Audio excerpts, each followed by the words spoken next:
Mungkin kita tidak bisa membantu banyak, mungkin kita juga tidak bisa membantu sama sekali, at least kita mendoakan.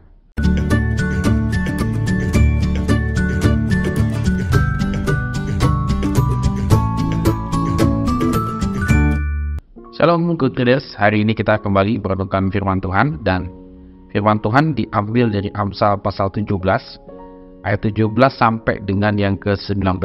Tetap semangat membaca dan merenungkan firman Tuhan.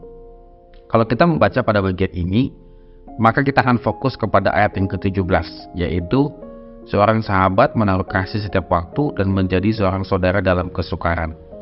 Tentunya kita ingin menjadi pribadi yang model seperti ini ya. Bagaimana kita menjadi sahabat yang ada di setiap waktu, bahkan ketika saudara kita ataupun sahabat kita, teman kita mendapatkan kesukaran, kita bisa membantunya. Namun, ini adalah bagian yang idealnya, artinya ini bagian yang memang harus juga bisa kita lakukan. Tetapi Amsal memberikan sebuah nasihat yang bijaksana. Kalau kita perhatikan di ayat yang ke-18, sebenarnya itu adalah konteksnya ketika seseorang meminjamkan atau membantu temannya, saudaranya, dan seterusnya dalam masalah keuangan. Maka dikatakan di situ, orang yang tidak berakal budi ialah dia yang membuat persetujuan yang menjadi penanggung bagi sesamanya, menjadi penanggung. Jadi memang dia entah meminjamkan uang, menjaminkan uang, dan seterusnya. Amsal mengingatkan harus berakal budi, jangan sampai tidak berakal budi.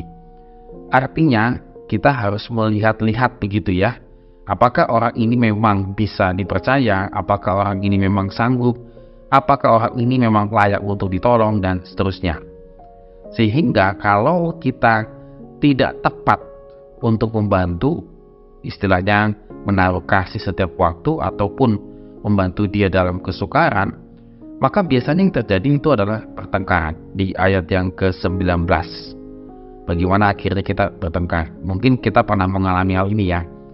Ketika kita membantu orang dan ternyata orang yang kita bantu itu, tanda petik ya, itu malah ya keenak dibantu, malah tidak pernah menjadi mandiri. Akhirnya ketika kita berhenti memberikan bantuan, malah terjadi keributan dan pertengkaran.